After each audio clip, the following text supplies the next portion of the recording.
আজকের ভিডিওতে আপনাদেরকে জানাবো মুসা আলাইহিসসালাম কেন আজরাইলকে চর মেরে কানা করে দিয়েছিলেন এবং মুসা আলাইহিসসালামের মৃত্যুর বিস্ময়কর ঘটনা। মুসা আলাইহিসসালাম ছিলেন বনি ইসরায়েলের একজন কিতাবধারী নবী। তার জীবনে অনেক বিস্ময়কর ঘটনা ঘটে। মুসা আলাইহিসসালামের বয়স হয়েছিল অনেক, আর সে কারণেই তিনি ঈসা আলাইহিসসালামের উপর কিছু দায়িত্ব দিয়ে বিশ্রামের সিদ্ধান্ত নেয় এবং মনে মনে অতীতের কথা ভাবে। এমন সময় মালাকুল মউত এসে হাজির হয়। মুসা আলাইহিসসালাম আজরাইল ফেরেশতাকে দেখে জিজ্ঞাসা করলেন, আপনি কি আমার জান কবজ করতে এসেছেন? আজরাইল বললেন, হ্যাঁ, আল্লাহ হুকুম করেছে এবং আপনার সময় শেষ হয়ে এসেছে। হযরত মুসা তখন জিজ্ঞাসা করলেন, আপনি কি মুখ দিয়ে আমার জান বের করবেন? আজরাইল বললেন, হ্যাঁ। তখন তিনি বললেন, এই মুখ দিয়ে আমি স্বয়ং আল্লাহর সঙ্গে কথা বলেছি। তখন আজরাইল বললেন, তাহলে চোখ দিয়ে জান বের করব। মুসা আলাইহিসসালাম বললেন, এই চোখ দিয়ে আমি আল্লাহর নূর দেখেছি। আজরাইল বললেন, তাহলে নাক দিয়ে নেব। মুসা আলাইহিসসালাম বললেন, আমি নাক দিয়ে বেহেশতের সুঘ্রাণ নিয়েছি। আজরাইল তখন বললেন, আমার এত কথার জবাব দেওয়ার সময় নেই, আমার যেভাবে ইচ্ছে সেইভাবে আমি জান কবজ করব। হযরত মুসা আলাইহিসসালাম আজরাইলের কথা রেগে গেলেন এবং বেয়াদব বলে তাকে কষিয়ে এক চড় দিয়ে দিলেন। এতে আজরাইলের চোখ দুটি বের হয়ে যায় এবং আজরাইল আলাইহিসসালাম কানা হয়ে যায়। এই অবস্থায় আজরাইল আলাইহিসসালাম আল্লাহর কাছে চলে গেলেন এবং আল্লাহকে সব ঘটনা খুলে বললেন। আল্লাহ আজরাইলের চোখ ঠিক করে দিয়ে বললেন, তোমাকে আর তার কাছে যেতে হবে না, তার জান কবজের ব্যাপারটা আমিই দেখব।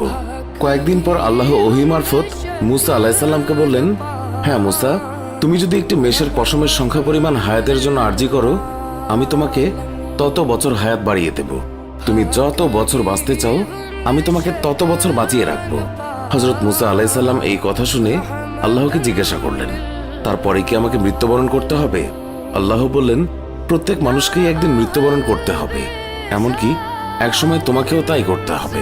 তখন মুসা আলাইহিসসালাম বললেন, তাহলে এখনই আমার মৃত্যু হোক, তবে আমার একটা আবদার আপনার রাখতে হবে। আমি চাই মৃত্যুর আগে আমি একবার তুর পাহাড় দর্শন করে আসি। আল্লাহ মুসা আলাইহিসসালামের আবেদন মঞ্জুর করেন এবং তুর পাহাড়ে যাত্রার আদেশ দেন। মুসা আলাইহিসসালাম বিলম্ব না করে তুর পাহাড়ে গেলেন এবং আল্লাহর নূরের দর্শন লাভ করেন।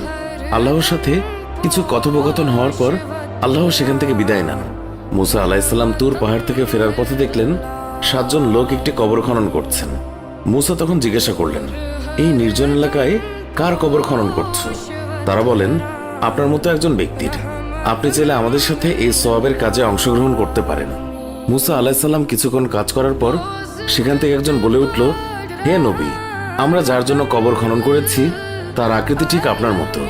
আপনি একটু কবরে নেমে শুয়ে দেখলে আমরা মাপের পরিমাপটা পরীক্ষা করে নেব। মুসা আলাইহিসসালাম তাদের কথা মতো কবরে শুয়ে পড়লেন। শুয়ে পড়ার পর মুসা আলাইহিসসালাম বললেন, হে খোদা, এরকম নিঝুম জায়গায় তুমি আমার জন্য কবুল করে নাও। মুসা আলাইহিসসালামের কথার সাথে সাথে একজন ফেরেশতা তাকে আপেল খেতে দিল। বিসমিল্লাহ বলে যখন আপেল খাওয়া শুরু করলেন, তখন তার জান কবজ হয়ে গেল। তখন উপস্থিত ফেরেশতা মুসা আলাইহিসসালামকে কবর থেকে তুলে গোসল করিয়ে জানাজা করে কবর দিয়ে দিল। পৃথিবীতে তার কবরের অস্তিত্ব আজও অজানা রয়ে গেছে। তিনি প্রায় 150 বছর বেঁচে ছিলেন। এই ছিল আমাদের আজকের ভিডিও। আমাদের এই ভিডিও সম্পর্কে মন্তব্য জানাতে কমেন্ট করুন। ভিডিওটি ভালো লাগলে লাইক দিন। আমাদের অন্য ভিডিওগুলোও দেখুন। এখনকার মতো বিদায় নিচ্ছি। দেখা হবে নতুন কোনো ভিডিওতে। ভালো থাকবেন। ধন্যবাদ সবাইকে।